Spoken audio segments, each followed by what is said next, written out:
अच्छा हाणे असां वन बाय वन करे अप्रोचिस खे पढ़ंदासीं। त पहिरीं पहिरीं अप्रोच कहिड़ी थी अचे, अप्रोचिस जेका इंस्ट्रक्शनल या टीचिंग अप्रोचिस में पहिरीं अप्रोच जो नालो आहे टीचर सेंटर्ड अप्रोच। हीअ तव्हां ॿुधी हूंदी।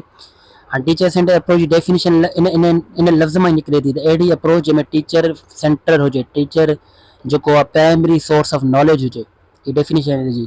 टीचर इज़ अथॉरिटी, टीचर ख़ुदि कंट्रोल कंदो क्लास खे, अथॉरिटी हूंदो, ऐं टीचर प्राइमरी सोर्स हूंदो नॉलेज ॾियण जो। ठीकु आहे। ऐं the focus is on the direction, direct instruction. हाणे हिन में अंदरि फोकस छा ते हूंदो, जंहिंमें टीचर सेंटर्ड हूंदो त डायरेक्ट इंस्ट्रक्शन ॾींदो केरु, टीचर ॾींदो। ज़ोर इन ते हूंदो टीचर डायरेक्ट इंस्ट्रक्शन ॾे, डायरेक्ट मेथड अचे, लेक्चर मेथड अचे, ऐं कंटेंट डिलीवरी ते फोकस हूंदो। ऐं लर्निंग जेका थींदी ॿार जी उहा तक़रीबन पैसिव हूंदी, माना ॿारु पैसिव हूंदो, ॿारु पाण एक्टिव रोल प्ले न कंदो। जीअं असां ॾिठो त एक्टिविटी परफॉर्म कंदा आहिनि ॿार, हिन में न हूंदो अहिड़ो। अगरि इन जे कॉन्ट्ररी या बरक्स असां लर्नर सेंटर्ड अप्रोच खे ॾिसूं त उहा हिन खां डिफरेंट इन करे हूंदी, छो त स्टूडेंट हिन लर्नर सेंटर्ड में अंदरि पाण रोल प्ले कंदा actively. Students take in active role. हुन में अंदरि सिर्फ़ु टीचर पे रोल प्ले करे, परफॉर्म पियो करे, लेक्चर ॾेई करे, इंस्ट्रक्शन ॾेई करे। टीचर ख़ुदि अथॉरिटी हुयो, प्राइमरी सोर्स ऑफ नॉलेज हुयो। हिन में अंदरि स्टूडेंट पाण एक्टिवली रोल प्ले करे सिखंदो। And the teacher acts as a guide और फैसिलिटेटर। टीचर सिर्फ़ु ऐं सिर्फ़ु हिकिड़ो रहनुमा हूंदो जेको गाइड कंदो ॿार खे त कीअं एक्टिविटी परफॉर्म कबी, हुनखे सेखारींदो, सम्झाईंदो सिर्फ़ु, ऐं फैसिलिटेट कंदो, हुन में अंदरि सहूलियतकार थींदो। ऐं हीअ जेका अप्रोच आहे इट इनकरेजिस कोलाबोरेशन। ॿार में अंदरि कोऑपरेशन, कोलाबोरेशन, हिक ॿिए सां मिली करे कमु करण जो जेको तरीक़ो आहे उहो हुन में ईंदो। ऐं क्रिटिकल थिंकिंग ॿार में अंदरि डेवलप थींदी। ठीकु आहे। तनक़ीदी सोच ऐं सेल्फ डायरेक्टेड लर्निंग थी, ॿारु ख़ुदि शयूं सिखणु लॻंदो जॾहिं पाण परफॉर्म कंदो। त इहा थी second approach. Moving towards the third approach जेका असांजी आहे उहा आहे कंस्ट्रक्टिविस्ट, जंहिंजो अॻु मां मिसाल ॾेई चुको हुउमि।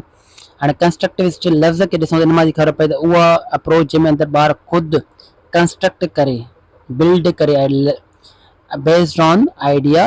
अहिड़ी आइडिया ते हिन अप्रोच बेस्ड आहे जेको छा थो चए, जेके लर्नर्स आहिनि उहे ख़ुदि बिल्ड कनि या कंस्ट्रक्ट कनि नॉलेज खे, आइडियाज़ खे। Learning is contextual, interactive and inquiry based. हिन में जेका लर्निंग थींदी उहा कॉन्टेक्चुअल हूंदी, उहा इंटरेक्टिव हूंदी ऐं इंक्वायरी बेस्ड हूंदी। हिन में ॿारु सवाल करे, क्वेश्चन करे, इंटरेक्शन करे पोइ सिखंदो, कंस्ट्रक्ट कंदो नॉलेज खे। ठीकु आहे। इनखे चइबो आहे कंस्ट्रक्टिव अप्रोच। अच्छा, अगरि इंक्वायरी बेस्ड अप्रोच खे ॾिसूं त students learn by asking question. लफ़्ज़ मां ई थी ख़बर पए इंक्वायरी जो मतिलबु छा हूंदो, क्वेश्चन पुछणु। हिन में स्टूडेंट कीअं सिखंदा, क्वेश्चन पुछी करे, एक्सप्लोरिंग करे ऐं इन्वेस्टिगेट करे। The teacher supports and guides inquiry process. ऐं टीचर छा कंदो, हिन में सपोर्ट कंदो पूरी इंक्वायरी प्रोसेस खे। ॿार पुछंदा, टीचर हुनखे रहनुमाई कंदो जवाबु ॾेई करे। त हिनखे इंक्वायरी बेस्ड अप्रोच चवंदा।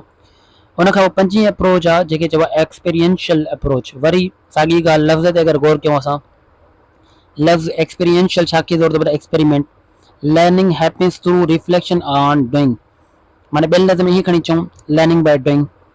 उहा लर्निंग जेका रिफ्लेक्शन करे डूइंग ते, माना करे करे हासिल करे, ॿारु जॾहिं ख़ुदि कंदो। हैंड्स ऑन लर्निंग बि चई सघूं था हुनखे, या टेक्टाइल लर्निंग बि चवंदा आहियूं। Emphasise hands on experiment. ॿारु ख़ुदि हुन तजुर्बे खे कंदो जॾहिं हथनि सां, त पोइ सिखंदो। इहो एक्सपीरियंशियल अप्रोच। हुन खां पोइ छहीं अप्रोच आहे कोलाबरेटिव या कोऑपरेटिव। लफ़्ज़ मां थी ख़बर पए त ॿारु जॾहिं ग्रुप में मिली करे या दोस्तनि सां मिली करे, पेयर में, student work together in groups to achieve learning goals. पंहिंजा गोल्स जेके आहिनि उहे मिली करे जॾहिं ग्रुप में कमु करे सिखंदो, कोऑपरेट करे सिखंदो, कोलाबोरेट करे सिखंदो, त उन अप्रोच खे असां चवंदा आहियूं कोलाबोरेटिव या कोऑपरेटिव अप्रोच। हिकिड़ी आख़िरी आहे सतीं अप्रोच, उहा बि पढ़ी था वठूं। उहा आहे ब्लेंडेड या फ्लिप्ड अप्रोच। अच्छा, हाणे ब्लेंडेड या फ्लिप्ड अप्रोच छा खे चइबो आहे, it uses as a combination of face to face. हाणे लफ़्ज़ ब्लेंड मतिलबु आहे मिलियल आहिनि। हिन में कहिड़ी ॿ शयूं मिलियल आहिनि, हिकु फेस टू फेस ऐं ऑनलाइन इंस्ट्रक्शन। ॿारु फेस टू फेस बि सिखंदो आहे, माना फिज़िकल क्लासरूम में, ऐं ऑनलाइन बि। ऐं हिन में अप्रोच में अंदरि जेको ॿारु हूंदो आहे उहो सिखंदो आहे कंटेंट जेको घर में सिखंदो आहे, ऐं प्रैक्टिस हुन कंटेंट खे किथे कंदो आहे, क्लासरूम में अंदरि। अहिड़े तरीक़े हिनखे फ्लिप्ड या ब्लेंडेड चवंदा आहियूं, मिलियल हूंदो आहे। घर में कंटेंट लेक्चर सां ॿुधी करे सिखियईं ऑनलाइन, ऐं प्रैक्टिस कंदो हुनजी वञी क्लास में। इनखे चवंदा आहियूं असां ब्लेंड या ब्लेंडेड या फ्लिप्ड लर्निंग अप्रोच। इंशाअल्लाह वरी अगली वीडियो में असां इंस्ट्रक्शनल स्ट्रेटजीज़ खे कवर कंदासीं। Thank U.